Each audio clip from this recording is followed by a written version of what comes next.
नमस्कार, मैं हूं दीपक चौरसिया। आपके अपने शो देश की बहस के साथ हम एक बार फिर से हाजिर हैं। जैसा कि आप जानते हैं, न्यूज नेशन का ये वो मंच है जहां होती है आपके मन की बात।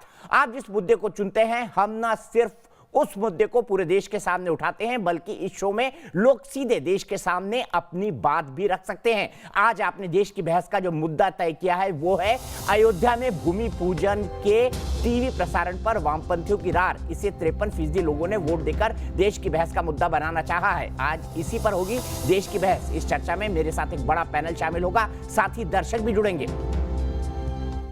जैसे जैसे अयोध्या में भूमि पूजन की तारीख नजदीक आ रही है, विपक्ष और खुद को सेक्युलर कहने वाले चेहरे सामने आने लगे हैं। सवालों के तीर चला रहे हैं कि पीएम मोदी को अयोध्या नहीं जाना चाहिए। एआईएमआईएम के सांसद असदुद्दीन ओवैसी का कहना है कि पीएम का अयोध्या जाना धर्मनिरपेक्षता के खिलाफ है और उनके इस बयान पर बीजेपी ने कड़ी प्रतिक्रिया दी है। उधर लेफ्ट भूमि पूजन के प्रसारण पर रोक लगाने की मांग पर अड़ा है।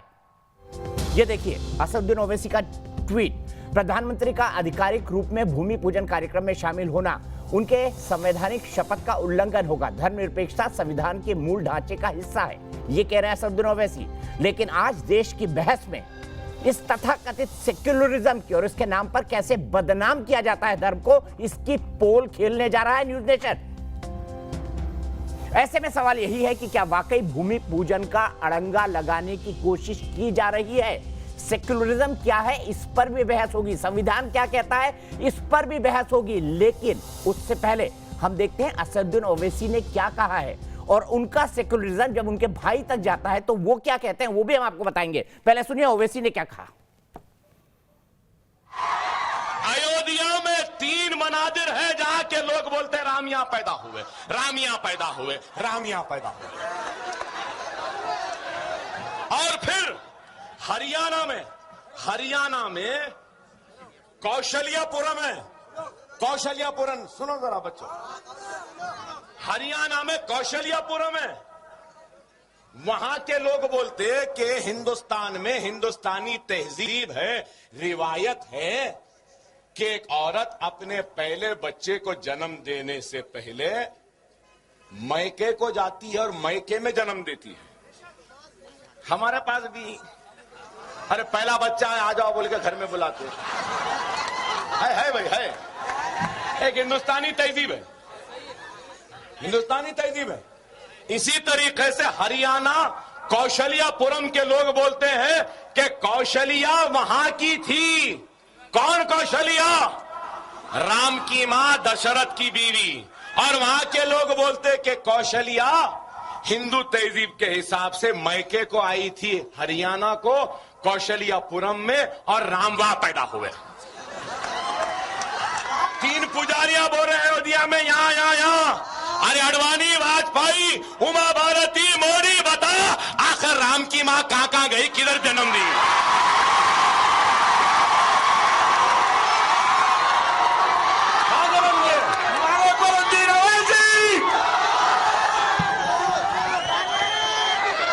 अरे 1 लाख 2 लाख नहीं, लाखों साल पहले। कितने? 15 लाख साल पहले के। यहां 200-400 साल की तारीख नहीं मालूम करते हैं, इनको 18 लाख साल पुरानी तारीख बताइए। अरे आप बताओ मेरे भाई। बहरहाल एक अजीब गरीब सूरत हाल है। सालार बोलते थे हर 10 कदम पे, हर 100 किलोमीटर पे जबान बदलती है, तहजीब बदलती है, जीने का सलीका बदलता है, रिवाजें बदलती हैं, तहजीबें बदलती हैं। हद तो ये हो गई कि भगवानों की तस्वीरें भी बदलती। तो सुने आपने अकबरुद्दीन ओवैसी के बोल। 2012 का यह भाषण है जहां पर माता कौशल्या का अपमान कर रहे हैं, भगवान राम का अपमान कर रहे हैं, भगवान दशरथ का अपमान कर रहे हैं। क्या यही है सेक्युलरिज्म? 2 गेस्ट मेरे साथ जुड़ गए हैं, पूरा पैनल जुड़ेगा। Doctor Sudhanshu Trivedi, member of parliament, जुड़ेंगे मेरे साथ। प्रोफेसर संगीत रागी पॉलिटिकल एनालिस्ट मेरे साथ जुड़ेंगी, नीरजा चौधरी सीनियर जर्नलिस्ट मेरे साथ जुड़ेंगे, आशुतोष वरिष्ठ पत्रकार पॉलिटिकल एनालिस्ट, और मेरे पुराने मित्र विवेक श्रीवास्तव जी हमारे बड़े भाई और लेफ्ट के लीडर, और थोड़ी देर में असीम वकार मेरे साथ जुड़ेंगे। सबसे पहले आपसे जानना चाहता हूं विवेक श्रीवास्तव जी, भगवानों का अपमान करना क्या यही सेक्युलरिज्म है ओवैसी साहब का? जी नहीं, बिल्कुल नहीं। ओवैसी साहब का ना लेफ्ट से कोई लेना देना है, और कम्युनल पॉलिटिक्स कोई भी अगर करता है, चाहे वो मुसलमानों की हो या हिंदुओं की, दोनों जो है भारतीय संविधान के हिसाब से ठीक नहीं है। सेक्युलरिज्म का मतलब है धर्मनिरपेक्षता। अगर आप किसी पर्टिकुलर धर्म को पकड़ करके राजनीति करते हैं, वोट मांगते हैं, वोट बैंक बनाते हैं, दंगे करवाते हैं, लड़ाइयाँ करते हैं, एक दूसरे का अपमान करते हैं, तो ये सेक्युलरिज्म नहीं है। चाहे वो मुसलमान करे या हिंदू, ये कोई कैटेगरी नहीं है। और यह भी जरूरी नहीं है कि अगर हिंदू गलत है तो मुसलमान गलत नहीं हो सकता, गलत दोनों हो सकते हैं। लेकिन ओवैसी के बजाय ऐसे और एग्जाम्पल दीजिए ना। जो लोग कह रहे हैं कि राम मंदिर से कोई प्रॉब्लम नहीं है, इतने सारे मुसलमान कह रहे हैं, प्रॉब्लम है प्राइम मिनिस्टर न्यूट्रल नहीं है, प्रॉब्लम है प्राइम मिनिस्टर क्या एग्जाम्पल सेट कर रहे हैं। प्राइम मिनिस्टर अगर सैफी मस्जिद में जाए तो ठीक, प्राइम मिनिस्टर अगर गुरुद्वारे में जाए तो ठीक, मंदिर में नहीं जा सकते विवेक श्रीवास्तव, ये कौन सा सेक्युलरिज्म है बताइए?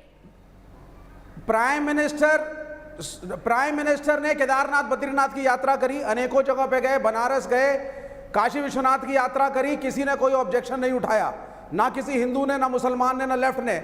उनकी व्यक्तिगत एक राय है, वो जा रहे थे और गुड फेथ में जा रहे थे। लेकिन यहां कंडीशन डिफरेंट है, अयोध्या का मामला डिफरेंट है, और स्टेट टेलीविजन पे उसका ब्रॉडकास्ट करना स्टेट मशीनरी का दुरुपयोग है।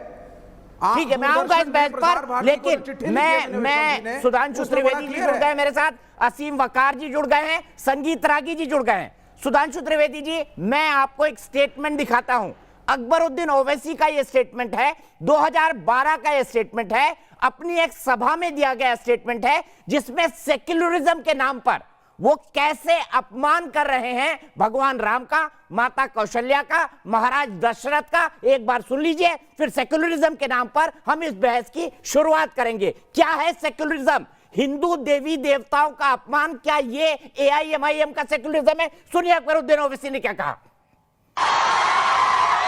अयोध्या में 3 मनादिर है जहां के लोग बोलते हैं राम यहां पैदा हुए, राम यहां पैदा हुए, राम यहां पैदा हुए।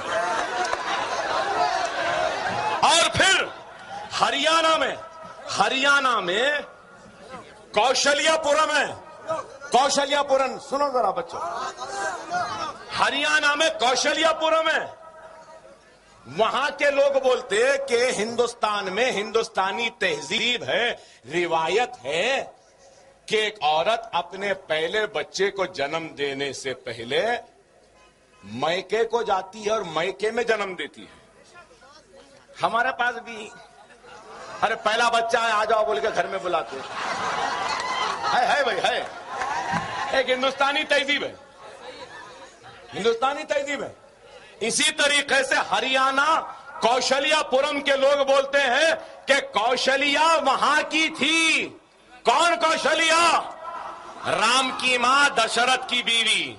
और वहां के लोग बोलते कि कौशल्या हिंदू तहजीब के हिसाब से मैके को आई थी हरियाणा को कौशल्यापुरम में, और राम वहां पैदा हुए।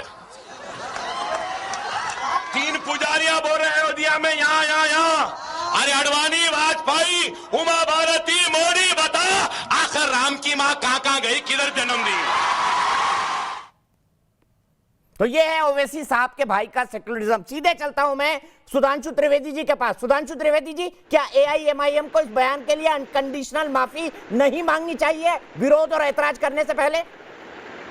क्यों मांगनी चाहिए? ये तो सेक्युलरिज्म का सुंदर शांति गीत है, ये तो सांप्रदायिक सौहार्द की मिसाल है, और जिसको कवर अप करने के लिए दिल्ली के तमाम बुद्धिजीवी और श्रीवास्तव जी जैसी पार्टी के लोग, सेक्युलरिज्म के तमाम चैंपियन खड़े हुए हैं। आप गाली बकिए क्या? हिंदू देवी देवताओं के भद्दे चित्र बनाइए, अभिव्यक्ति की स्वतंत्रता है, गाली बकिए, अभिव्यक्ति की स्वतंत्रता है, मगर दूसरी तरफ कुछ और हो जाए तो भीड़ घेर लेगी एक थाने को, FIR दर्ज होकर आदमी जेल में होने के बावजूद कि हमको दे दो, हम इसका इंसाफ करेंगे, वहां पे सब चुप हो जाते हैं। अब बताइए, विवेक श्रीवास्तव जी बोल रहे हैं, सूप बोले तो बोले, चलनी भी बोले, जिसमें 100 छेद। बताइए, इनकी पार्टी तो कहती धर्म है अफीम है, इनकी पार्टी ने तो 2007 में पश्चिम बंगाल में एक मंत्री के खिलाफ कानूनी कार्रवाई कर दी थी, अपनी पार्टी से स्ट्रक्चर पास कर दिया था कि उसने केवल काली माता के मंदिर में जाके पूजा कर ली थी। और इन्हीं के पार्टी के लोग रोजा इफ्तार में जलवाए जलाल से जाते हैं। ये बताइए, मदर टेरेसा का कैनोनाइजेशन हुआ, पूरे टेलीविजन के ऊपर आया, ये तो मैं मोदी सरकार की बात कर रहा हूं। किसी ने चू से मुंह बोला? डॉक्टर मनमोहन सिंह जी गए दिल्ली में अक्षरधाम मंदिर की शिलान्यास करने, तब किसी को समस्या नहीं थी। आज ये है, कारण ये है, सिर्फ एक बात बता दे, ओवैसी क्या जवाब देंगे इसका? वो कहेंगे वो तो कार्रवाई चल रही है, कोर्ट में केस चल रहा। वाह भाई वाह! अरे इनका तो ऐसा है, सुनिए दीपक जी, ये राम जन्मभूमि का इतने दिन मुकदमा चला तो क्या कहते थे ओवैसी साहब, हाथ उठा के, ये यकीन पे तय नहीं होगा, ये सबूत पे तय होगा, अगर साबित होगा तभी ये तय होगा कि रामलला जहां विराजमान है वो जमीन उनकी है। और सीएनआरसी में क्या कहते हैं? अरे बर्थ सर्टिफिकेट नहीं है तो कहां से ले आए? यकीन पे मान लो हम तो यहाँ रह रहे तो ये हमारा है। बता, रामलला तो बर्थ सर्टिफिकेट दे देंगे। त्रिवेदी जी, और इनसे कह रहे हैं डिस्कशन कि अपने राम आप मान लीजिए। जन्मभूमि पे नहीं हो रहा है, डिस्कशन राम उसी पे हो रहा है जन्मभूमि का और मसला प्रधानमंत्री के आपने जाने पे हो रहा है। बयान। असीम वकार जी, क्या नहीं, आपके नहीं, तो सेकुलरिज्म मुसलमान का भी ये मान मतलब चुके है हैं। कि अकबरुद्दीन मुसलमान ओवैसी भी मान माता चुके हैं उसको। कौशल्या और भगवान राम को गाली देंगे? क्या आपको इसके लिए अनकंडीशनल माफी नहीं मांगनी चाहिए आपकी पार्टी को, एआईएमआईएम को? बताइए असीम वकार जी। अगर जैसा कि आपने कहा तौबा नौज बिल्ला गाली वाली बात अगर ये सच्ची होती तो अब तक न जाने सैकड़ों नहीं, हजारों नहीं, करोड़ों मुकदमे हो गए होते। सर मैं फिर सुना देता आपको हूं, अपने चैनल पर टेलीविजन पर मक्कारी है, शूट करने के लिए माफी मांगना चाहिए। फुटेज झूठ एक भी नहीं मुकदमा बोलती, नहीं है उनके ऊपर इस उनका बात खुद का के लिए कि भाषण उन्होंने है, किसी खुद की भगवान को आवाज गाली है। दी। आपको नहीं भी देते हैं, आपकी प्रॉब्लम तो ये है। मैं कह रहा हूं, अगर आपने जैसा कहा कि उन्होंने गाली बकी किसी भगवान को, अगर ऐसा किया होता तो एक दो नहीं करोड़ों मुकदमे होते उनके ऊपर। आप झूठ बोल रहे हैं, आप फरेब फैला रहे हैं न्यूज नेशन पर बैठकर। आपको हाथ जोड़कर माफी मांगना चाहिए। सर अभी एफआईआर अगर- होगी, अभी तक निकला नहीं था ये बयान, आज निकल गया है। 2012 का बयान बोला था ना, 15 मिनट फौज से हटा दो, निपट लेंगे 100 करोड़ बनाम 15 करोड़। असीम वकार जी, ये आपका सेकुलरिज्म है क्या? सेकुलरिज्म के नाम पर भगवान और इंसानों को गाली दी जाएगी? इसका सीधा जवाब चाहिए मुझे। आप लोग डिबेट को आप जैसे लोगों को मैं सीधा जवाब थोड़ी ना दूंगा। आपको मैं पत्रकार मानता ही नहीं हूँ। आप मत माने, मुझे कोई फर्क नहीं आपको पड़ता। तो मैं- देश आपको मुझे तो असीम मैं वकार मान रहा पत्रकार हूं कि मानता आप है, अपनी लेकिन मैं जिंदगी सीधे चलता हूँ जीविका की विवेक लड़ाई लड़ श्रीवास्तव रहे के हैं। पास। विवेक श्रीवास्तव, मैं आप- बहस को भटका आप नहीं रहा हूँ। पत्रकारों की लाइन में सेकुलरिज्म खड़े के हो रहे नाम हैं पर आकर। हिंदू देवी देवताओं को गाली देना, धर्म को अफीम नहीं, मानना, देखिए, भारतीय संस्कृति को नुकसान पहुंचाना, सेकुलरिज्म- ये आप हैबिचुअल ऑफेंडर है, सेक्युलरिज्म हैबिचुअल में ऑफेंडर। किसी- नहीं बिल्कुल नहीं। देखिए दीपक जी, आप नहीं सीखना है सुनिए, भाई, आपसे आप नहीं वरिष्ठ सीखना पत्रकार हैं, मेरी लॉजिक अभी मैं सुनिए। एक लाइन आपसे सेक्युलरिज्म का पूछूंगा तो मतलब आपके पास किसी भी जवाब नहीं धर्म का बचेगा। इंसल्ट करना नहीं है। देवी देवता हो, इस्लाम हो, क्रिश्चियनिटी हो, यहूदियों का किसी ने धर्म हो, कोई इंसल्ट इंसल्ट नहीं करना की है, सेक्युलरिज्म का कहीं मतलब किसी नहीं ने इंसल्ट नहीं की है। है। म्यूचुअल पीसफुल और ना ही हम लोग कोएग्जिस्टेंस के- ना ही सेक्युलरिज्म हम लोग के कल्चर में है। ये आप बात अपने है। घर में पूजा करिए, मुसलमानों के कल्चर खूब में पूजा ये बात करिए, नहीं है, ये कल्चर जम के में आप नमाज ही के होगा करिए, तो आप जो मर्जी करिए, लेकिन पॉलिटिकल लाइफ में ला करके सोशल अनरेस्ट क्रिएट करवा करके, अरे मस्जिदें प्रधान- तोड़ करके, मंदिरों को रोजा अटैक इफ्तार करके, किसके ये जो किसके unrest है, प्रधानमंत्री ये करते थे? गलत है। इंदर कुमार गुजराल की प्रधानमंत्री सरकार एक को गलत एग्जाम्पल किसका सेट कर रहे समर्थन हैं। था? देवेगौड़ा के रोजा इफ्तार में भी गया हो और इंदर कुमार गुजराल के रोजा इफ्तार में भी गया हो, मनमोहन जी सिंह नहीं, के में बिल्कुल भी नहीं। गया हो देखिए, जब आप सुनिए, समर्थन दे रहे थे। उस वक्त लेफ्ट के सेकुलरिज्म कहा गया समर्थन था का आपका। मतलब लेफ्ट की आइडियोलॉजी किसी धर्म को नहीं मानती। नहीं बिल्कुल नहीं, हमारा सेकुलरिज्म बिल्कुल खड़ा है। मुस्लिम तुष्टीकरण या हिंदू तुष्टीकरण या तुष्टीकरण किसी भी धर्म का हो, गलत है। न्यूट्रल राजनीति होनी चाहिए। सिटीजन एक है, एक आदमी एक वोट। सुधांशु त्रिवेदी और विवेक श्रीवास्तव फ्रेम में प्लीज। सुधांशु जी, मेजॉरिटी वोटों को मोबिलाइज करके गलत ट्रेंड सेट कर रहे हैं।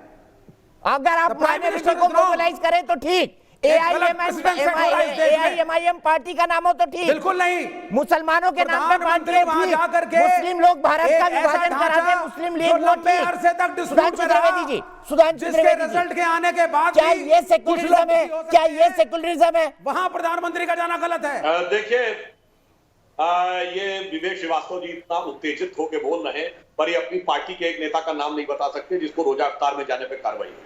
मंदिर पे जाने पे कार्रवाई वाले का मैंने नाम बता दिया। अब दूसरा, एमआईएम के अपने हमारे मित्र असीम वकार साहब, अब इनको चलता वीडियो नजर नहीं आ रहा है। चलो वो नजर नहीं आ रहा, संविधान की बात कर रहे हैं। संविधान की मूल प्रति देखे हैं आप, उसमें फंडामेंटल राइट्स का चैप्टर देखे हैं, उस ये लाया fundamental हूं right के सुधांशु चक्कर जी, में मूल किसकी प्रति लेकर फोटो है? आया हूं और ये हैंड रिटन प्रति का मेन्यूस्क्रिप्ट है और मैं आपको दिखा रहा हूं। जो बात आप कह रहे हो वो सबूत के साथ क्यों ना दिखाई जाए। ये कॉन्स्टिट्यूशन ऑफ इंडिया है और ये फंडामेंटल राइट का पेज है, मैं उसी पर आ रहा हूं। ये देखिए, मैं सबूत के साथ दिखा रहा हूं। ये कॉन्स्टिट्यूशन ऑफ इंडिया विवेक श्रीवास्तव जी, और ये भगवान श्री राम जी। सुधांशु जी अपनी बात Fundamental right कहिए। के चैप्टर पे। अब दूसरी बात, इस देश नहीं, को प्रधानमंत्री का कौन मानता है? अगर अयोध्या राष्ट्रपिता किसे मामला माना जाता डिस्प्यूट है? में लंबे अरसे विवेक तक श्रीवास्तव रहा जी सुनिए, और कोर्ट ने उसका विवेक फैसला विवेक जी सुन लीजिए प्लीज, सुन लीजिए। मैं कोर्ट के फैसले पर भी आऊंगा, मैं पूरा फैसला निकाल कर आया हूं। सुन लीजिए सिर्फ सुधांशु जी की आवाज। विवेक जी संयम। देखिए, सुन लीजिए ये विवेक जी, चित्र फिर आप दिखाने से जवाब कुछ नहीं दीजिएगा। होगा। इस चित्र को दिखाने से कुछ साबित नहीं होता। संविधान दिखाने सेक्युलर से कुछ संविधान नहीं है होगा। वाह भाई और वाह। ये देखिए, इस सेक्युलर संविधान में ही भगवान श्री राम, भगवान लक्ष्मण और माता सीता की फोटो है। ये देखिए, ये मूल प्रति का मेन्यूस्क्रिप्ट का नहीं, लेकिन इसका ये नहीं देखिए, होता कि हिंदू राष्ट्र है। कोई नहीं कह रहा भारत हिंदू देश राष्ट्र है। हिंदू राष्ट्र नहीं है। यहाँ अब पे मैं एक और सर्वधर्म बात सद्भावना बताता हूं, है। सब धर्मों सुधांशु त्रिवेदी, विवेक भाई एक मिनट, एक राम की मिनट। तस्वीर संविधान की बात दिखा आई, करके सुधांशु जी कह रहे हैं, सुन लीजिए उनकी बात, फिर जवाब दे दीजिएगा। अब मैं बोल दूं, इन्होंने कहा कि भारत धर्मनिरपेक्ष है। क्यों धर्मनिरपेक्ष है? इसका आधार भी तो बताइए। भगवान राम ने जब लंका का विजय प्राप्त किया था तो लंका को अपने राज्य में मिलाया नहीं, ना अपना कोई आप हर चीज में कहां चले जाते हैं? वहां धर्म परिवर्तन किया। 1947 के बाद की कहानी अरे बताइए सुनिए, आप। इसी वजह से धर्मनिरपेक्ष नहीं, आप 1947 के बाद की कहानी बताइए जरा मुझे। धर्मनिरपेक्ष है। और मैं चुनौती से कहता हूं विवेक श्रीवास्तव, एक कम्युनिस्ट कंट्री बताओ जहां बोलने की स्वतंत्रता हो और एक मुस्लिम कंट्री बताओ जो धर्मनिरपेक्ष हो। एक लड़के के टर्की था तो अभी हाजिया सोफिया को बना दिया गया मस्जिद और यहां आके भाषण देते हैं। एक कम्युनिस्ट कंट्री में डेमोक्रेसी नहीं, एक मुस्लिम कंट्री धर्मनिरपेक्ष नहीं, और दोनों यहां बैठ के धर्मनिरपेक्षता और डेमोक्रेसी का राग अलाप रहे। जबकि संविधान में मैं बताता हूं, जब संविधान सभा की बहस हो रही थी, सेक्युलर वर्ड की बात आई, एच.एन. मुखर्जी, लोकनाथ मिश्रा, पंडित जवाहरलाल नेहरू, बहस में क्या बात आई कि अगर अल्पसंख्यक रहेगा तो सेक्युलर वर्ल्ड कैसे रहेगा? दुनिया का एक देश बताइए जो सेक्युलर भी हो, अल्पसंख्यक भी वर्ल्ड हो। उन्होंने कहा अल्पसंख्यक तब होगा जब मजहबी राष्ट्र होगा, वरना सेक्युलर वर्ल्ड नहीं होगा। इसलिए सेक्युलर वर्ल्ड बाबा साहब अंबेडकर के संविधान में रिजेक्ट हुआ और आपने 76 में डेमोक्रेसी का गला घोट के बिल्कुल रिजेक्ट नहीं हुआ है। ये कहानी आप बंद करिए आप। वो सेक्युलर वर्ल्ड ये देश सेक्युलर है क्योंकि महात्मा गांधी ने, पंडित जवाहरलाल नेहरू ने, कांग्रेस पार्टी ने, और उस वक्त ये निर्णय लिया गया कि भारत देश के अंदर हिंदू, मुसलमान, सिख, ईसाई सब रह सकते हैं। ठीक है, मैं आशुतोष के पास जाऊंगा इसी मुद्दे को लेकर, इसी मुद्दे को लेकर मैं आशुतोष के पास जाऊंगा। उनकी मुस्कुराहट बहुत कुछ कह रही है, लेकिन उससे पहले मेरे एक दर्शक मित्र हैं आकाश शर्मा, एडवोकेट है इंदौर से। सीधे चलता हूं आकाश जी के पास। आकाश जी बताइए, क्या असदुद्दीन ओवैसी की आपत्ति ठीक है?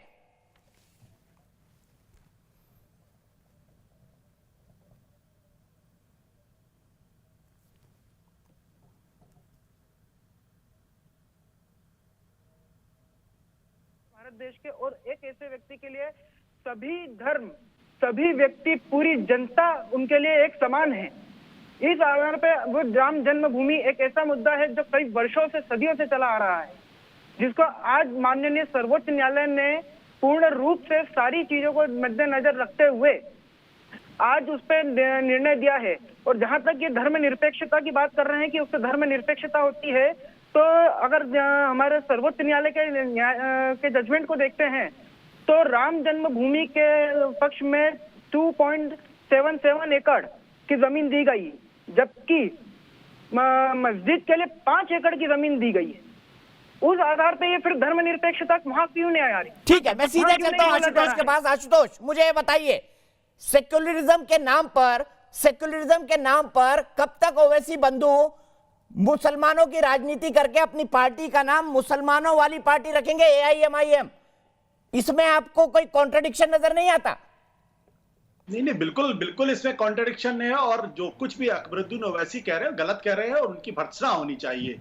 लेकिन ये अधिकार सुधांशु त्रिवेदी को नहीं है कि दुनिया को वो भाषण दें और दुनिया के बारे में बताएं कि बाकी लोग बहुत कम्युनल हैं और वो सेकुलर है। भारतीय जनता पार्टी के बारे में जो जितना कम कहा जाए उतना बेहतर है। मैं अभी वो बाबा साहब अम्बेडकर का जिक्र कर रहे थे, मैं खाली बाबा साहब अम्बेडकर और पटेल, सरदार पटेल, इन दो का जिक्र करूंगा। इसको ऑन करो, बाबा थोड़ी साहब देर के अंबेडकर ने हिंदुत्व के बारे में क्या कहा था, बिल्कुल स्पष्ट है। उन्होंने कहा था कि ये लोकतंत्र विरोधी है और ये इसको भारत में आने से हर हालत में रोकना चाहिए। आशुतोष, उन्होंने इस्लाम के बारे में क्या कहा था? इस्लाम ब्रदरहुड के बारे में क्या कहा था? बाबा साहब अंबेडकर ने इस्लाम ब्रदरहुड के बारे में क्या कहा था, ये भी बता दीजिए। इस्लाम के बारे में उनकी सोच क्या थी, ये भी बता दीजिए। दीपक, इतना उत्तेजित होने की जरूरत नहीं। मैं तो नहीं तो उससे फर्क क्या पड़ जाता है? उससे फर्क क्या पड़ जाता है? हिंदू फैनेटिक हो या मुस्लिम फैनेटिक हो, अ फैनेटिक इज अ फैनेटिक। भाषण करते हैं तो मैं उनको बता रहा था कि बाबा साहब किस वर्ष में बोला? आशुतोष जी बताइए, किस ईयर की किताब में कहा है? ईयर भी बोलिए, किताब भी बोलिए, फिर अभी दूध का दूध पानी का पानी होगा। सरदार पटेल ने गांधी की हत्या के बाद आरएसएस के बारे में कहा था, बोला कि जो नफरत का माहौल आप लोग पैदा करते हैं, उस नफरत के माहौल से गांधी जी की हत्या हुई है। तो सुधांशु त्रिवेदी, भारतीय जनता पार्टी, आरएसएस, ये सब सेकुलरिज्म में बोलते हैं तो ऐसा लगता है जैसे कि कोई गब्बर सिंह है वो के बारे में बातचीत कर रहा है। ये इस तरीके से बात करते हैं जब थॉट में बना रखा है, जो बातें कही है वो पब्लिक होंगी और फिर उसके बाद इनको डिफेंड करना मुश्किल हो जाएगा। सुधांशु जी, ये भी आशुतोष, मैं उत्तेजित नहीं था, मैंने सिर्फ ये पूछा आपसे कि मुस्लिम ब्रदरहुड के बारे में 1936 में जब पार्टीशन की बात हुई तब बाबा साहब अंबेडकर ने क्या कहा था? सुधांशु जी क्या कहा था, बता दीजिए। उनकी जो पुस्तक अब मिलती नहीं है। अब मैं ये भी बता दूं, नहीं, यहाँ कंपटीशन चल रहा है क्या? यहाँ कंपटीशन चल रहा है क्या कि कौन ज्यादा मेरा हुआ है, हिंदू या मुसलमान? सर, आप सबसे बड़े सेक्युलर हैं। अरे आप नहीं बोलिए ना, आप चल रहा है कि सुधांशु त्रिवेदी प्रूव करेंगे? नहीं, आप यहाँ क्या कंपटीशन चल रहा है? अच्छा, एक एक करके सुधांशु त्रिवेदी जी, उसके बाद आशुतोष। सुधांशु जी, स्वभाव में सेक्टर नहीं है, अपने स्वभाव में सेक्टर नहीं है। और नहीं तो गुरु गोलवलकर की किताब उठा के देख ले, जिसमें लिखा हुआ है कि हिंदुस्तान कौन है और मुसलमानों के बारे में क्या राय रखते हैं, क्रिश्चियन के बारे में क्या राय रखते हैं और वामपंथ के बारे में क्या राय रखते हैं। आपको जो है गोलवलकर को डिसोन कर दिया है। ठीक है, सीधे सुधांशु, आशुतोष आपने बात कंप्लीट की सुधांशु त्रिवेदी जी के बाद। सुधांशु जी, अब इनको जवाब देता हूं। देखिए, आशुतोष जी ने जो इंटेलेक्चुअल बाजीगरी की, ये तो वैसा ही है जैसे जिन्ना ने 1920 में कहा था वो सेकुलर है। डॉक्टर अंबेडकर का कोट आप 1931 का बोल रहे हैं ना, 1946 का बताइए।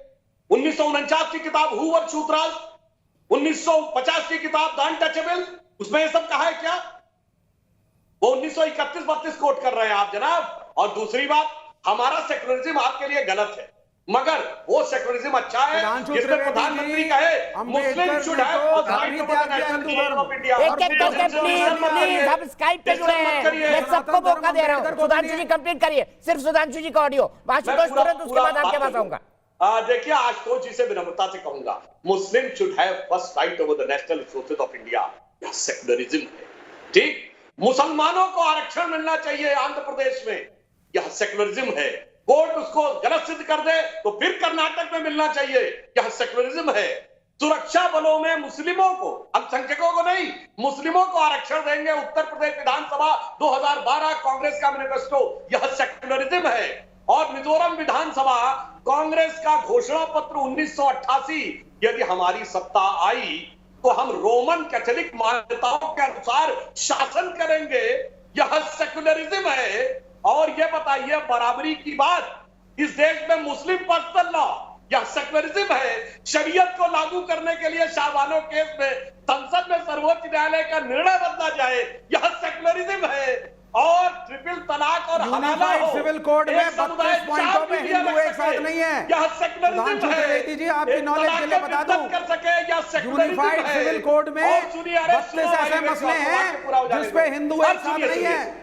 अरे सुनिए भाई, अरे भाई अपने टर्न पे बोलिए। और मदर टेरेसा के प्रति पूर्ण विनम्रता से और पूरी ईमानदारी से कहना चाहता हूं कि जब उनका अरे बीच में आप लगातार डिस्टर्ब कर रहे हैं। विवेक जी प्लीज, मैं आपके पास आ रहा हूं, पूरा मौका मिलेगा। आशुतोष ने हाथ उठाए हुए हैं, सुधांशु जी कंप्लीट करिए। मैं एक और बात बताता हूं, मदर टेरेसा का कैनोनाइजेशन हुआ, जिसका पूरे भारत में प्रसारण हुआ, पूरी दुनिया में। उनके प्रति कोई असम्मान न व्यक्त करते हुए कहना चाहूंगा, कैनोनाइजेशन का मतलब क्या कि मरने के बाद या शरीर छोड़ने के बाद उनकी आत्मा ने 2 चमत्कार दिखाए। और पेपर डिक्री में वेटिकन में लिखा है चमत्कार मिरेकल वो जिसका कोई साइंटिफिक एक्सप्लेनेशन ना हो। ऐसी घोर अनसाइंटिफिक चीज, मगर वो चूंकि धार्मिक मान्यता थी उसको पूरे प्रसारण में दिखाया जाए, परंतु उस पे आपत्ति नहीं है, वह सेकुलरिज्म है। और महात्मा गांधी का राजनीतिक दर्शन वह राम राज्य, जैसे कि वो नरेंद्र मोदी भगवान जी राम ने को झूठा कहना टेरेसा वो गुजरात के सेकुलरिज्म लोगों के लिए है। और भगवान सम्मिलित राम नहीं हुई के थी। शिलान्यास पे जाना मदर टेरेसा ने सेकुलरिज्म सोशल पे वर्क चोट किया है। है। और एक बात और कह दूं विवेक श्रीवास्तव, सुनिए, तो मदर टेरेसा को ये कहां बताइए कंपेयर कर रहे हैं आप? साउथ कोरिया कहां की राजा फर्स्ट भोज, लेडी कहां गंगू अपने को तेली? भगवान राम का वंशज मानती है, वो हिंदू है क्या? अरे साउथ थाईलैंड कोरिया का को छोड़िए, किंग अब रामा अम्बेडकर का टाइटल ही होल्ड है। करता है, वो हिंदू है अम्बेडकर जी ने क्या? हिंदू धर्म को त्याग अरे दिया, सुनिए भाई, क्योंकि आप सनातन धर्म धर्म उनको कर रहे हैं, जस्टिस नहीं क्योंकि देता। सत्य का आप सामना नहीं बौद्ध करना धर्म चाहते। अपनाना पड़ा। विवेक अरे साहब तो भाई, प्लीज बहुत सुधांशु जी है। कंप्लीट करिए, मैं क्योंकि आशुतोष के पास हिंदू जाऊंगा। धर्म का साथ विवेक नहीं जी है। आ जाऊंगा मैं आपके पास। मैं थोड़ा अरे चलिए, जिस दिन बहुत मदर सारा टेरेसा तो का मैं वो पूछना चाहता हूं। प्रसारण हुआ था, मैं मौजूद था तालिबान ने कोलकाता भगवान में। बुद्ध की सबसे बड़ी मूर्ति 2001 में तोड़ी। मदर टेरेसा कंट्रोवर्शियल आपकी फिगर नहीं क्यों बोला? थी। मदर टेरेसा बोलिए। शांति का प्रतीक थी। तो आप क्या कह रहे हैं? भगवान राम कंट्रोवर्शियल फिगर है? आप कह रहे हैं भगवान राम कंट्रोवर्शियल फिगर है? आप कह रहे हैं भगवान राम कंट्रोवर्शियल फिगर है? और आज बाबा अम्बेडकर मस्जिद की को बात कर तोड़ा रहे हैं। आपने, कोर्ट के थ्रू नहीं अरे तोड़ा, मैं तो मस्जिद कह रहा हूं, जबरदस्ती भारतीय तोड़ा। भगवान उसका को केस विवेक चल रहा है। श्रीवास्तव जी, मैं पूरे डिसीजन की कॉपी लेकर आया हूँ। 9 बजे उस पर ही बात होगी। क्यों नहीं शब्द निकला? बाबा साहब ने उन्हें भगवान माना था। बोलो, बाबरी विवेक मस्जिद श्रीवास्तव का जी, विध्वंस बोलिए। गैर कानूनी था। ओहो, आपने तो मस्जिद यहाँ तोड़ी। गैर कानूनी आप कहाँ था। मदर टेरेसा को ले अरे आए? ये बोलिए ना, मदर टेरेसा तो भगवान शांति दूत थी। चुप। और मैं ये पूछ हमारे रहा हूं, देश में आप विदेशी विश्वास होने के करते हैं? बाद भी आके अरे सुनिए, सोशल सर्विस आप करती विश्वास थी। करते हैं कि तो मदर किसी टेरेसा और व्यक्ति नरेंद्र मोदी शरीर में क्या छोड़ने के बाद कंपैरिजन है? उसकी आप नरेंद्र मोदी तो गुजरात के प्रतीक दिखाई गई। है, पूरे विश्व ने देखा। ठीक है, एक मिनट के लिए मैं नीरजा जी के पास चलूंगा। नीरजा चौधरी जी वरिष्ठ पत्रकार मेरे साथ जुड़ी हुई हैं। नीरजा जी, मैं आपसे जानना चाहता हूं, क्या आपको प्रधानमंत्री मोदी का अयोध्या जाना धर्मनिरपेक्षता के खिलाफ लगता है? आपको क्या लगता है? मैं आपको 1980 से देख रहा हूं, जब आपने अयोध्या का आंदोलन कवर किया था। मुझे बताइए, क्या आपको यह धर्मनिरपेक्षता के खिलाफ लगता है? देखिए, जब कोर्ट ने अपना वर्डिक्ट दिया है कि मंदिर वहीं बनना चाहिए, मुद्दा जो 70 साल से अटका हुआ था उसमें एक क्लोजर आ गया है। और मेरी आपत्ति प्रधानमंत्री के वहाँ जाने से नहीं है, दूरदर्शन के कवर करने से भी नहीं है, क्योंकि हमने देखा 80s में 90s में महाभारत रामायण दूरदर्शन ने कवर किया है। अब आपकी राय हो सकती है सेक्युलर है कि नहीं, होना चाहिए कि नहीं, एक धर्म को इतना वो देना चाहिए, तूल देनी चाहिए कि नहीं, वो अपनी जगह है। मेरी आपत्ति बहुत सिंपल है। कोविड के टाइम अगर हम 70 साल वेट कर सकते थे तो क्या 7 महीने और नहीं वेट कर सकते? देश में त्राही त्राही मची हुई है। ब्राजील के आंकड़ों से हम आगे निकल गए हैं। कुछ दिनों बाद यूएस को भी हम मात दे देंगे। और लोगों में इतनी समस्या हो रही है, बेरोजगारी है, लोगों के जॉब्स गए। उस दिन 2 दिन पहले जो किस्सा निकला इतना दुखदायक था कि वो एक महिला अपने बूढ़े पति को 5 रुपए नहीं थे पर्चा लेने के लिए अस्पताल में भर्ती करने के लिए। तो अगर देश में यह स्थिति है तो क्या योगी आदित्यनाथ को वहां जाके सफाई करनी चाहिए कि इस तरफ ध्यान देना चाहिए? सीधे सुधांशु त्रिवेदी जी, ये दूसरा एक्सक्यूज है। हालांकि एक पिटीशन गई थी इलाहाबाद हाईकोर्ट ने उसको एंटरटेन करने से मना कर दिया था। एक कांग्रेस वर्कर की पिटीशन थी जो राहुल गांधी के बहुत क्लोज है, साकेत नाम है उनका। क्या आपको नीरजा जी की आपत्ति जायज लगती है? क्योंकि ये भी एक पर्सपेक्टिव में पॉइंट है। क्या कोविड के टाइम पर भूमि पूजन उचित है? अगर 492 साल वेट किया गया तो 1 साल और क्यों नहीं? देखिए, इसी आशंका अगर पार्लियामेंट नहीं मिल पा रहा है दीपक इस समय, हाँ मैं जवाब दे रहा हूँ। देखिए, इसी आशंका, एक मिनट जवाब ले लेते हैं। सुनिए, शादियों में हम नहीं जा पा रहे हैं, लोग मर रहे हैं तो फ्यूनरल्स में हम नहीं जाने को कहा है। हम लोग बहुत लोग हैं जो हम हर मंगलवार को हनुमान के मंदिर जाते हैं, वो सब हमने अलग रखा है क्योंकि एक बहुत अनयूजुअल स्थिति है देश में, दुनिया में। तो क्या इसकी भूमि पूजन की हम इंतजार नहीं कर सकते थे? मंदिर बनने वाला है, कोर्ट ने कह दिया है, मुसलमान कम्युनिटी ने मान लिया इसको, इस पे कोई विवाद नहीं हो रहा है इस समय। ठीक है सुधांशु जी, तो हम कर सकते हैं। नीरजा जी, इतनी सुधांशु जी, प्रॉब्लम है देश में इस समय। नीरजा जी आपने बोल लिया, मैं जवाब देता हूं। आपने जो बात कही, इसी आशंका को राम को काल्पनिक बनाने वालों के नजदीकियों ने जाकर जब कोर्ट में कहा तो कोर्ट ने इसको काल्पनिक मानकर खारिज कर दिया। परंतु आपने बड़ी सही बात कही है कोविड पे। पर आपको पता है कि कोविड में डेड सरफेस पे कोविड का वायरस 8 से 9 घंटे जीवित रहता है। इसलिए कहा जाता है कोई सामान लाओ तो पहले उसको 1 दिन दूसरे कमरे में रखो और उसके बाद आप वापस लेके आइए। मगर आपको पता है लिविंग सरफेस पे कितने दिन जीवित रहता है? परमानेंट। तो अब आप बताइए, ये तो 492 साल बाद आया, आप कह रहे हैं चेंज कर देना चाहिए। परंतु मैं ईमानदारी से कहता हूं, बकरीद में बकरे लाए जाएंगे, वो तो परमानेंट कैरियर होंगे कोविड के। एक बार ये भी कह दीजिए कि कोविड फैलने का कितना खतरा होगा। मुसलमानों को क्यों ले आते हो? अब सुनिए, कोविड की बात हो गई तो भी बकरीद को ले आए। ठीक है, सिर्फ सुधांशु जी की आवाज। विवेक भाई प्लीज, विवेक भाई प्लीज, विवेक भाई प्लीज। असीम वकार जी का फोन कट गया है, जोड़िए उसको। सुधांशु जी सुनिए, क्या फिर ये आप कहिए कि जो सरकारें कह रही है ना, तो हर बकरे का कोविड टेस्ट कराएं, 14 दिन क्वारंटीन में रखें, फिर सैनिटाइज करके उपलब्ध कराएं, उस पर तो आप लोगों के मुंह से एक नहीं निकलता। अरे साहब, करोड़ों बकरे कोविड के कितने कैरियर होंगे करेंगे, वहां ये आपकी आदत है। हर चीज में हिंदू मुसलमान करिए आप।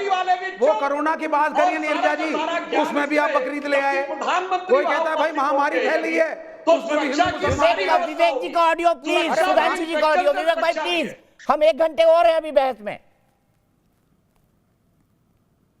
सुधांशु जी, ये मुझे समझ में नहीं आता, ये लेफ्ट वाले क्यों बीच में बोलने लगते हैं? रिलीजन इज ओपियम वाले, ये ओपियम के बीच में काहे ओपियम खा के आते हैं जो बार बार बोलने लगते हैं? इनको तो धार्मिक बहस से ही बाहर रहना चाहिए। खाम बेगानी शादी में अब्दुल्ला दीवाना। तो मैंने सिर्फ एक बात कही नीरजा जी से, आप बता दीजिए कि जिंदा बकरे बड़े भयानक कैरियर होंगे कोविड के। एक बार इंटेलेक्चुअल की तरफ से आ जाए कि बकरीद नहीं होनी चाहिए, तो हर साल होती है, हर साल में 2 बार होती है, ये 492 साल में एक बार नहीं होती। जवाब की उम्मीद करता हूं। सुधांशु जी का सीधा सवाल आपसे।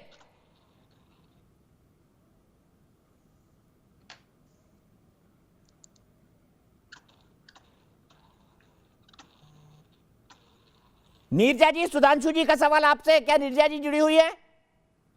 हाँ, मैं जुड़ी हुई, पर आया नहीं मुझे सवाल वो उस समय। सुधांशु जी ने साफ साफ कहा कि भाई यही आपत्ति बकरीद पर हो जाए, क्योंकि बकरे भी कोविड के लाइव कैरियर हैं।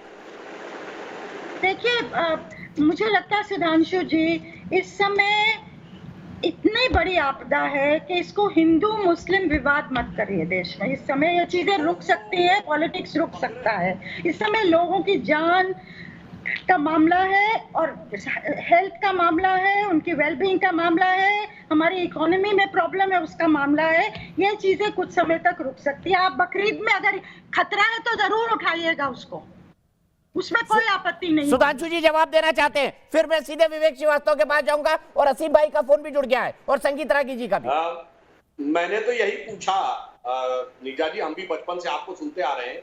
प्रधानमंत्री कार्यालय सरकार ने तो आप लोग से सवाल नहीं पूछा था, आप लोग सलाह देने लगे। और जहां पर कि बकरा वास्तविक कैरियर है, जिंदा कैरियर है, उस पर आप कह रहे हैं आपको करना हो तो कर दीजिए, हम कुछ नहीं बोलेंगे।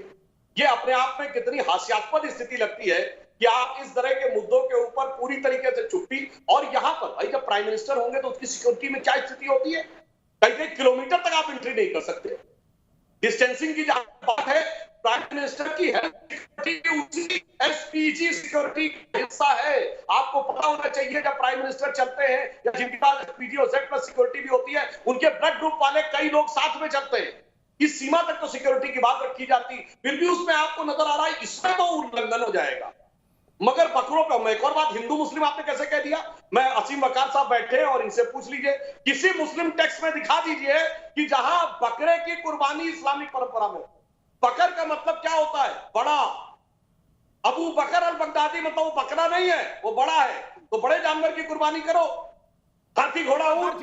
मगर भारत में बकरा गाय, यही करिए। कहने के लिए आपके पास कोई तथ्य नहीं है, इसलिए उसकी कुर्बानी होती। वरना कोई चुनौती दिखा दी जहां गोट सैक्रिफाइस लिखा हो इस्लामिक धर्म में। जवाब दीजिए असीम वकार साहब। प्रधानमंत्री की यात्रा पे डिबेट है, असीम वकार साहब जुड़े नहीं है। असीम वकार साहब, प्रधानमंत्री क्या रोल मॉडल है? नहीं है। प्रधानमंत्री क्या एग्जाम्पल सेट कर रहे हैं? प्रधानमंत्री एग्जाम्पल सेट कर रहे हैं, भाड़ में गया कोरोना, सबको छोड़ो और वोट की राजनीति के लिए मैं पहुंचूंगा। प्रधानमंत्री ये मैसेज दे रहे हैं। प्रसार भारती बिल को भी साइड में रखूंगा और स्टेट मशीनरी का मिसयूज करूंगा, क्योंकि हिंदुओं को बरगलाना है और वोट लेना है। डेवलपमेंट की पॉलिटिक्स कर नहीं पाते हैं। अरे आप भी तो हिंदू हैं, विवेक श्रीवास्तव जी, आप भी तो हिंदू हैं, आप बरगला जाएंगे क्या? विवेक श्रीवास्तव जी, आप भी तो हिंदू हैं, आप बरगला जाएंगे क्या? के राजभवन में 200 लोग, नहीं, हम कम्युनिस्ट हैं, हिंदू मुसलमान की बात नहीं है। तो ये क्या है विवेक श्रीवास्तव, ये क्या है? इस देश के मुसलमानों ने भारत को अपना देश माना। दीपक भाई सुनिए, इस देश के मुसलमानों ने भारत को अपना देश माना। और उसमें भी एक जिन्ना था जिसने भारत और पाकिस्तान बनवाया। विवेक श्रीवास्तव जी, इस हकीकत को भी दोहरा दीजिए। टू नेशन थ्योरी दी गई, क्योंकि तब आप क्यों चुप थे? तब कम्युनिस्ट क्यों चुप थे? बताइए। लेकिन इस देश का मुसलमान इस देश का है, इस देश का पेट्रियाटिक है, इस देश का मुसलमान पाकिस्तानी नहीं है। वो जो ये बीजेपी वाले उसको रोज घोषित करते हैं और रोज इम्तिहान लेते हैं कि अपने देशभक्ति का इम्तिहान दो हमको। अच्छा सुनिए, देश का मुसलमान भारतीय है, बता दीजिए, उसका भी एक ही वोट है और प्रधानमंत्री दोगली राजनीति कर रहे हैं। विवेक जी, सवाल है आपके लिए, 1 मिनट। विवेक जी, एक सवाल है आपके लिए सुधांशु जी का। विवेक जी, सवाल सुनवाइए सुधांशु जी का। विवेक जी, 1 मिनट। आशुतोष, आपकी मुस्कुराहट बहुत कुछ कह रही है, आ रहा हूं मैं आपके पास। 1946 में कॉन्स्टिट्यूएंट असेंबली में मोहम्मद अली जिन्ना कहां से चुन के गए थे? ढाका से कि पेशावर से कि लाहौर से कि कराची से? नहीं, बंबई से।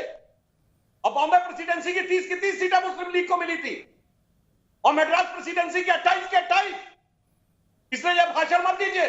मोहम्मद अली जिन्ना चुन के गए थे और उनको 98-97% वोट मिला था। ऐसा नहीं 97-98% मुंबई वाले वहां चले गए। इसलिए भी भाषण मत दीजिए, फैक्ट चेक कर लीजिए, उसका बोला करिए। वो मुंबई से चुन के गए थे, आज के पाकिस्तान से नहीं, आज के भारत से चुन के गए। जवाब दीजिए विवेक श्रीवास्तव जी, जब भारत का डिवीजन हुआ धर्म के आधार पर, तब वामपंथी कहां थे? इससे साबित क्या होता है? इससे साबित क्या होता है? इससे कुछ साबित नहीं होता। सुभाष चंद्र बोस को इस देश से निकाल के भेष बदल के सीपीआई का कैडर श्रीपद अमृत डांगे के कहने पर अफगानिस्तान के रास्ते रूस लेकर गया था। तुम कभी आजादी के लिए लड़े ही नहीं, तुमने कभी गोलियां नहीं खाई, अंग्रेजों के पिट्ठू बने रहे आरएसएस के लोग, और आज हमको देशभक्ति सिखाते हो और हिंदू मुसलमानों को बांटते हो आपस में। अच्छा विवेक श्रीवास्तव जी, अयोध्या में भगवान श्री राम का मंदिर बन जाएगा तो आप दर्शन के लिए जाएंगे कि नहीं? साथ रहेगा। अरे विवेक श्रीवास्तव जी, आप दर्शन के लिए जाएंगे कि नहीं? अयोध्या में भगवान श्री राम का भव्य मंदिर बन जाएगा तो आप दर्शन के लिए जाएंगे कि नहीं जाएंगे? राम के मंदिर को सब मुसलमानों ने माना है, कोर्ट के आदेश को सब मुसलमानों ने माना है। तो ओवैसी जी क्यों चिल्ला रहे हैं? दुष्टता दिखा रहे हैं, प्रधानमंत्री दिखा रहे हैं कि मैं धर्म विशेष राजनीति करूंगा। अच्छा ये बताइए, प्रधानमंत्री गलत है। प्रधानमंत्री दिखा रहे हैं कि मुसलमान मेरा अपना नहीं है। प्रधानमंत्री दिखा रहे हैं कि कम्युनल पॉलिटिक्स करो और हिंदू वोटों को एक तरफ करो। प्रधानमंत्री पोलराइजेशन कर रहे हैं वोटों का।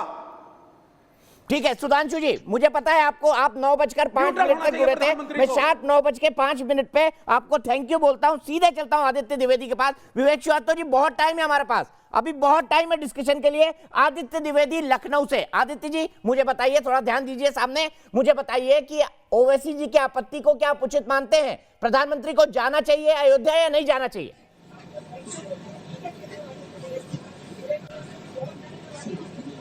बिल्कुल जाना चाहिए। माननीय प्रधानमंत्री जी को जन भावनाओं के आधार पर काम करना चाहिए।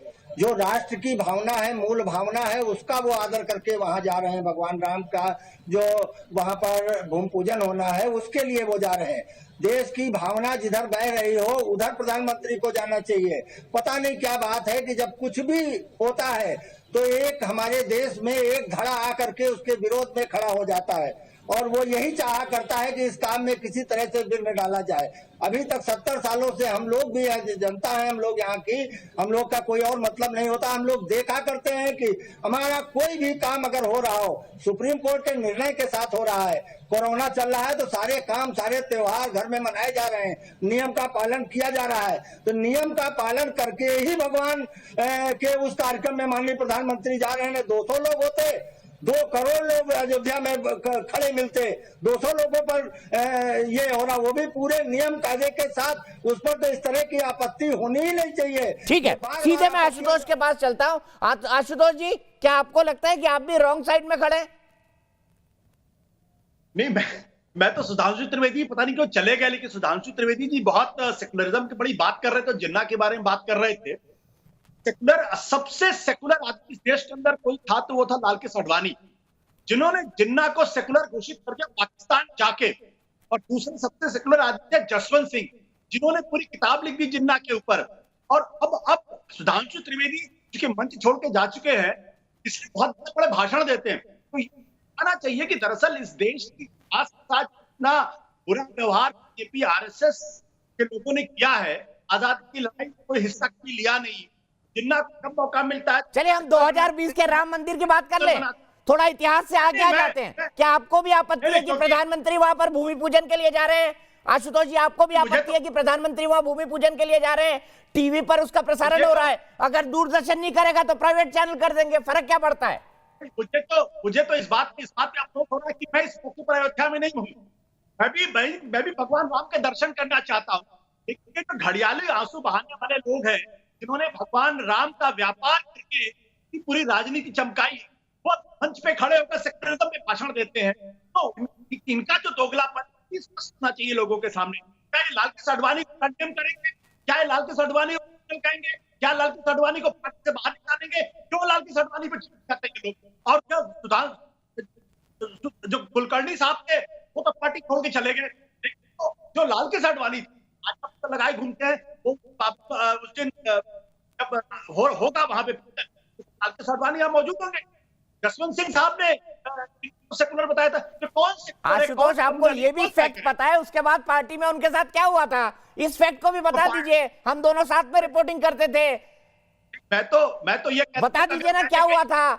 जसवंत सिंह को कैसे शिमला के अधिवेशन से निकाला गया था, ये भी बता दीजिए ना। मैं उनके साथ बगल वाले रूम में था, ओबेरॉय सेशंस में। ये भी बताइए ना जसवंत सिंह को कैसे अनसेरेमोनियसली निकाला गया था जिन्ना की तारीफ करने पर।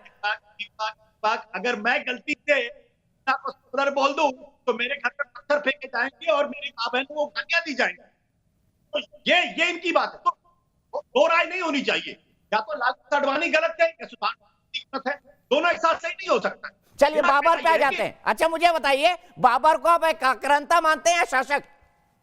क्या बाबरी मस्जिद ठीक थी?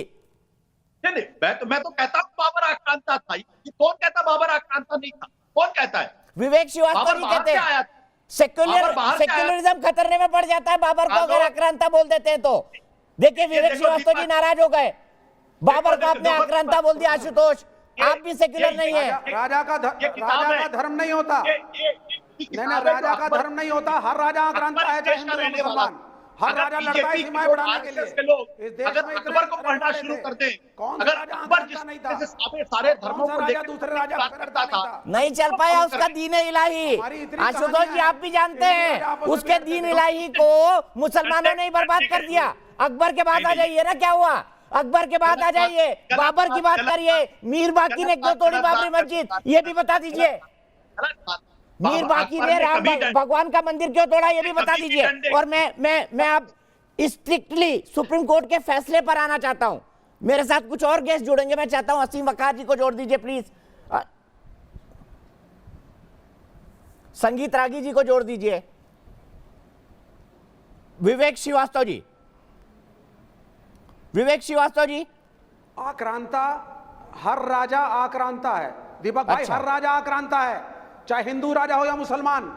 राजा अपना धर्म समझता था अपने साम्राज्य को बढ़ाने के लिए, उसको धर्म का रंग मत दीजिए। विवेक श्रीवास्तव जी आपस में लड़ता था। आप सुप्रीम कोर्ट को मानते हैं? तो वो भी दक्षिण भारत के मुसलमान राजाओं से गोलकोंडा के लड़ते थे। आप सुप्रीम कोर्ट को मानते हैं? ऐसा नहीं है। और विवेक श्रीवास्तव जी, प्रेम शुक्ला जी जुड़ गए, आप सुप्रीम कोर्ट को मानते हैं? विवेक श्रीवास्तव जी हम बिल्कुल सुप्रीम कोर्ट को मानते हैं। जो सुप्रीम कोर्ट का ऑर्डर है वो फॉलो करना है, चाहे हिंदू हो या मुसलमान। तो अयोध्या पे डिस्प्यूट कोई नहीं कह रहा, प्रधानमंत्री का रोल गलत है, प्रसार भारती का उल्लंघन हो रहा है, स्टेट मशीनरी का मिसयूज है, हम इस पे डिबेट कर रहे हैं। अच्छा कोई मुसलमान चलिए मैं कोर्ट का फैसला कोर्ट करता हूं। मैं चाहता हूं एक बार असीम वकार जी को फिर से जोड़ दिया जाए और मुझे फिर दिखाना है कि अकबरुद्दीन ओवैसी ने सेक्युलरिज्म के नाम पर क्या कहा था। विवेक श्रीवास्तव जी, कोर्ट का फैसला पेज नंबर 670, कोर्ट ने अपने फैसले में कहा कि हिंदू गवाहों के अलावा खुद मुस्लिम गवाहों ने अपनी गवाही में यह माना कि रामनवमी, सावन झूला, कार्तिक पूर्णिमा जैसे अवसरों पर देश भर में हिंदू तीर्थयात्री यहां दर्शन के लिए आते थे, सरयू नदी में स्नान करते थे, राम जन्मभूमि, हनुमानगढ़ी, कनक भवन के दर्शन करते थे। अगला पेज मैं आपको पढ़ा देता हूं, पेज नंबर 630 और 628 पे देख लीजिए। कोर्ट ने कहा कि मुस्लिम पक्ष ऐसे सबूत नहीं पेश कर पाया जिससे साबित हो कि 16वीं सदी में वहां बाबरी मस्जिद के निर्माण के बाद 1857 से पहले तक मुस्लिमों का एकाधिकार रहा हो। यह सुप्रीम कोर्ट का फैसला, कोर्ट का 630 पेज नंबर। डिस्प्यूट नहीं है, डिस्प्यूट दूरदर्शन पे है, प्रसार भारती पे है, प्रधानमंत्री के रोल पर है। डिस्प्यूट राम मंदिर पे नहीं है, कोर्ट ने फैसला दे दिया है, वो डिस्प्यूट सेटल हो चुका है। लेकिन प्रसार भारती का क्लॉज है, आप धर्म की रिपोर्टिंग कर सकते हैं, इंफॉर्मेशन दे सकते हैं, लेकिन यहां धर्म के नाम पे सेलिब्रेशन होगा तो सेलिब्रेशन को दिखाना गलत है। प्रेम शुक्ला जी, सेलिब्रेशन को दिखाना गलत है और इसलिए टोपी पहन के अगर इफ्तार करे तो गलत नहीं है, लेकिन रामनवमी राम भगवान के शिलान्यास का कार्यक्रम गलत है, सेक्युलर नहीं है। इंफॉर्मेशन शब्द है। नहीं, अभी बाबरवादी पता नहीं क्या क्या बातें करेंगे। मैं दीपक जी इन महाशय से जरा जब बहुत देर से बोले, जरा शांति सुन लीजिए। एक छोटा सा सवाल मेरा आपसे भी है, आदरणीय विवेक श्रीवास्तव जी, एक छोटा सा सवाल मेरा आपसे है। 2012 में दिख रहा है, एक मिनट प्रेम शुक्ला जी, मनमोहन सिंह जी इफ्तार पार्टी में तस्वीरें चल रही है उनकी।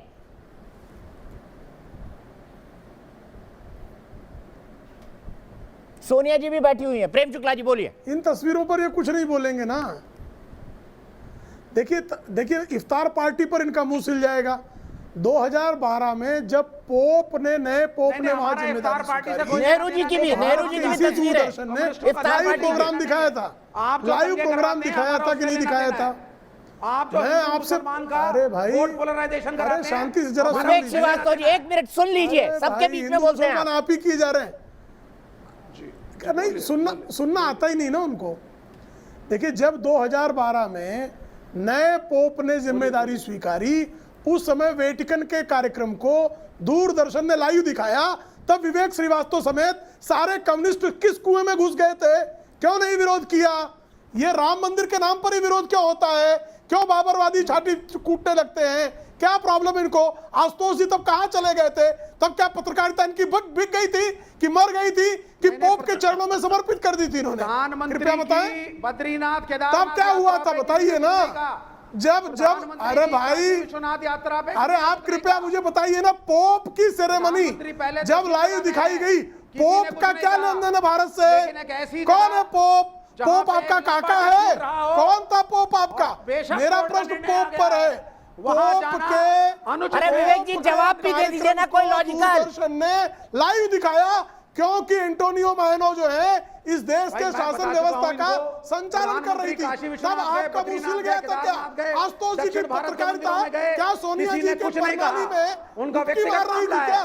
लेकिन जहां बाबरी मस्जिद ढाई गई हो, इतना लंबा डिस्प्यूट रहा हो, बेशक कोर्ट का फैसला आ गया है, वहां पे जाना गलत है।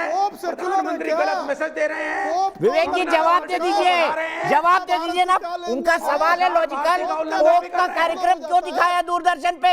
जवाब दे दीजिए विवेक श्रीवास्तव जी। भैया पोप ने अरे विरोध क्यों नहीं किया इन्होंने? पोप का कार्यक्रम अगर इंफॉर्मेशन के तहत दिखाया है, कहां गए थे? किसके तहत दिखाया है? सेलिब्रेशन के तहत गलत है। किस कूड़ेदान में आप समझिए, पहले प्रसार भारती के क्लॉज पहले पढ़ के आइए। अरे तो विरोध क्यों ये नहीं? बीजेपी के प्रवक्ता को बोलिए पहले प्रसार भारती के क्लॉज पढ़ के आए। ये बिना पढ़े आ गए, भवन में घुस गए, बिना पढ़े आकर के मुझे रामायण कोट कर रहे हैं। पहले प्रसार भारती के सारे क्लॉज पढ़ के आओ और फिर मुझे बताइए आप किस कूड़ेदान। और कोविड के टाइम पे जाना तो और भी गलत है। बताइए तो। प्रधानमंत्री वोट बैंक की पॉलिटिक्स के लिए सारी मर्यादा तोड़ चुके हैं। अरे प्रधानमंत्री, दूरदर्शन को जबरदस्त तरीके से मिसयूज आप कर रहे हैं। गांव से कुछ भी प्रभाव पड़ने वाला और बेशक कोर्ट का फैसला आ गया हो, श्रीराम कहेंगे, वो ढांचा विवादित था, लंबा एक कोर्ट केस चला है, बहुत से लोग उस फैसले से दुखी भी होंगे। प्रधानमंत्री का दिल सबके साथ होना चाहिए। आप खूब प्रधानमंत्री का दिल सबके लिए होना चाहिए। राजा के लिए प्रजा एक समान होनी चाहिए। ठीक है, मैं यहाँ पर मुझे एक ब्रेक के लिए रुकना है। इलियास शराफुद्दीन भी मेरे साथ जुड़ गए हैं, उनका मैं आपको एक बाइट भी दिखाऊंगा। अकबरुद्दीन ओवैसी की भी बात सुनाऊंगा, क्या वो सेक्युलरिज्म है? मैं एक बार फिर वो सवाल उठाऊंगा, लेकिन उससे पहले कानपुर से मेरे एक दोस्त बिजनेसमैन विनीत पांडे जी जुड़ चुके हैं। विनीत पांडे जी, क्या आपको असदुद्दीन ओवैसी की आपत्ति ठीक लगती है?